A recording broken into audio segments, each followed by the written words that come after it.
Nama saya Darsono Hartono dan posisi saya di PT Bumi adalah sebagai Direktur Utama, dan kalau secara fungsi saya boleh dibilang saya ini Kepala Desa. Saya memiliki lebih dari 15 tahun pengalaman di manajemen lingkungan, konservasi hutan, dan juga kelola sosial. Saat ini saya menjabat sebagai Wakil Ketua Umum Lingkungan Hidup Kadin Indonesia. Selain itu, saya dan Pak Rezal, seperti yang sudah diceritakan, juga adalah pendiri dari PT Rimba Makmur Utama. Di dalam Kabinet Merah Putih pada saat ini, saya banyak turut berkecimpung dalam dunia karbon untuk mempersiapkan supaya strategi nasional kita bisa berjalan dengan permintaan pasar karbon global. Secara umum, proyek karbon PT Bumi ini mengarah ke konservasi. Jadi kalau dulu PT Bumi adalah penebang pohon mangrove untuk dijadikan wood chip, sejak pertengahan tahun 2022 sudah tidak ada lagi penebangan. Dan pihak kami mengambil alih di awal tahun 2023 dengan tujuan yang sudah Pak Rezal utarakan. Untuk bisa mendapatkan insentif finansial, kita perlu melakukan banyak hal termasuk aktivitas hari ini, di mana kita akan menerangkan ke masyarakat sekitar konsesi tentang apa itu pasar karbon, aktivitas apa saja yang akan kita lakukan di proyek ini. Ada proses yang harus kita jalankan, mirip dengan proses yang telah dilakukan oleh PT Bumi sebelumnya sewaktu masih melakukan penebangan. Kami harus menyusun yang namanya PDD atau dokumen desain proyek sesuai dengan standar internasional yang ada, ataupun yang harus kita buat supaya terlihat jelas dan bisa dimonitor sesudah kegiatan-kegiatan kita apa saja dan berapakah hasil penyerapan karbon ataupun karbon yang kita jaga supaya tidak hilang. Di mana sebelumnya kita menebang hutan dan pohon itu akhirnya sebagian menjadi kertas dan akhirnya kertas itu dibuang dan menjadi sumber emisi karbon atau membusuk. Kedepannya area yang harusnya kita tebang akan kita jaga. Selain karbonnya tidak hilang menjadi kertas busuk, pohon yang ada pun tetap tumbuh menjadi lebih besar. Untuk menjadi lebih besar, itu pohon yang menyerap karbon dari udara dan mengubahnya menjadi kayu.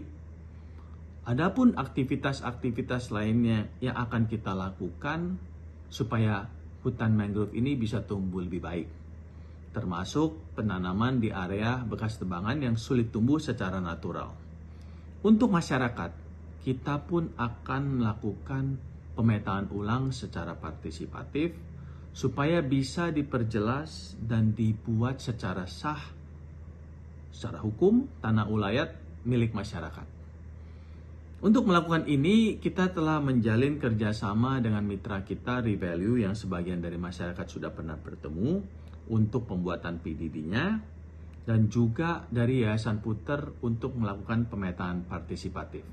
Skala proyek ini adalah konsesi PT Bumi yang luasannya sekitar 80.000 hektar. Dan masyarakat yang akan dilibatkan adalah juga masyarakat-masyarakat sekitar konsesi yang sebelumnya sudah diidentifikasi dan sudah ada hubungan sebelumnya dengan PT Bumi.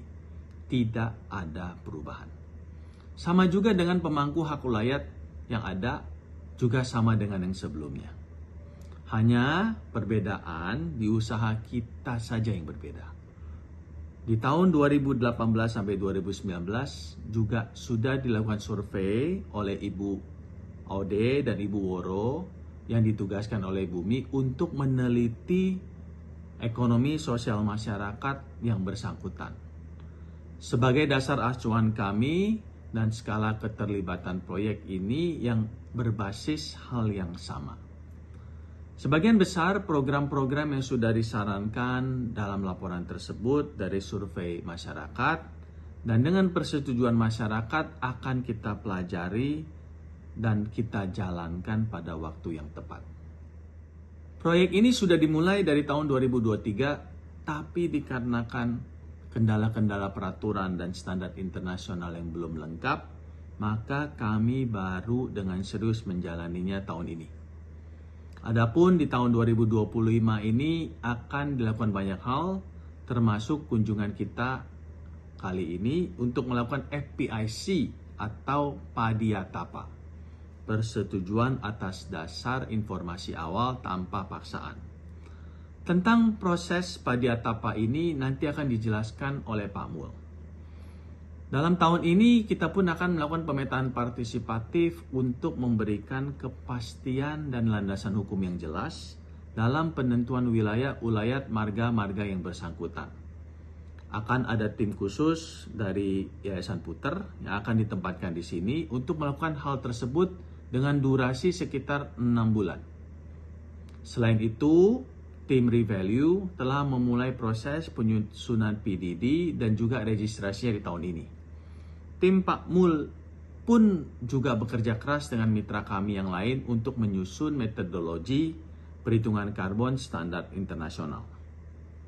Semua kegiatan ini akan diselesaikan di tahun 2025. Selain itu, akan juga ada beberapa kegiatan lapangan untuk menunjang data yang diperlukan dalam perhitungan karbon yang akan dilakukan oleh tim PT Bumi bersama dengan Pak Mariadek dari mitra kami yang lain, CNSS di Singapura, bekerja sama dengan Brida Papua Barat. Jikalau semua kegiatan ini sukses dilakukan, maka di tahun 2026 akan kita jalankan validasi dan verifikasi dari PDD kita oleh badan internasional. Jikalau lulus, maka di tahun 2027 kita bisa menuai hasil. Sebelum tahun 2027 pun kita akan lakukan beberapa kegiatan dengan masyarakat yang nantinya akan kami rancangkan dan juga diskusikan dengan masyarakat supaya memberikan manfaat yang tepat. Nanti Pak Mul pun akan membicarakan prosesnya. 2025 ini akan menjadi awal kita untuk melakukan perencanaan yang tepat dan juga semua persiapan yang perlu dilakukan supaya rencana kami baik. Termasuk misalnya pemetaan partisipatif tersebut. Dan di tahun 2026 akan kita mulai lakukan aktivitas-aktivitas yang telah kita rencanakan tersebut. Untuk masyarakat secara luas, kami minta kerjasamanya supaya semua bisa berjalan dengan lancar dan perusahaan dan masyarakat bisa menuai hasilnya di tahun 2027. Seperti yang telah saya sampaikan sebelumnya, cakupan proyek kita akan sama dengan PT Bumi sebelumnya. Tapi karena keterbatasan dana dan juga manusia, di tahun 2026 kita akan memilih beberapa program terdahulu dan mungkin implementasinya akan berbeda di setiap tempat. Mungkin di distrik Sarbe akan kita jalankan program A, sedangkan di distrik Babo program B. Yang penting kita akan meminta persetujuan masyarakat terdahulu supaya awal program kami memberikan dampak yang positif sehingga hasilnya juga maksimal meskipun dengan keterbatasan yang ada. Di visi sudah jelas bahwa kami ingin memberikan dampak yang positif untuk masyarakat, lingkungan dan juga perusahaan. Aspirasi atau keinginan kami adalah untuk menata dan menjaga kelestarian hutan mangrove melalui peningkatan nilai ekonomis, nilai sosial, dan kelestarian lingkungan yang harmonis. Harus ada dampak positif ke lingkungan, masyarakat, dan perusahaan. Kita harus bekerja sama untuk mencapai itu. Masyarakat harus membantu menjaga hutan, menghalangi kegiatan ilegal ataupun kegiatan pembalakan hutan tanpa izin perusahaan. Perusahaan harus memastikan akan ada mata pencaharian untuk masyarakat disertai dengan peningkatan SDM melalui pendidikan, pelatihan, dan aktivitas lainnya. Dan dengan itu semuanya bisa harmonis. Nah, kalau kita bicara dampak, saya berikan beberapa contoh dampak yang nyata di RMU di Kalimantan Tengah. Yang dulunya masyarakat berburu binatang yang dilindungi, sekarang sudah tidak lagi. Yang dulu membakar hutan untuk membuka lahan, sekarang sudah tidak lagi. Tetapi mereka happy karena selain sebagian bekerja untuk perusahaan, ada juga beberapa aktivitas baru.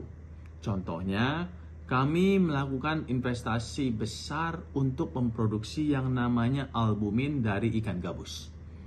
Yang dilibatkan ya masyarakat setempat, dan yang mendapatkan hasilnya juga masyarakat setempat. Inilah yang ingin kita lakukan juga di PT Bumi.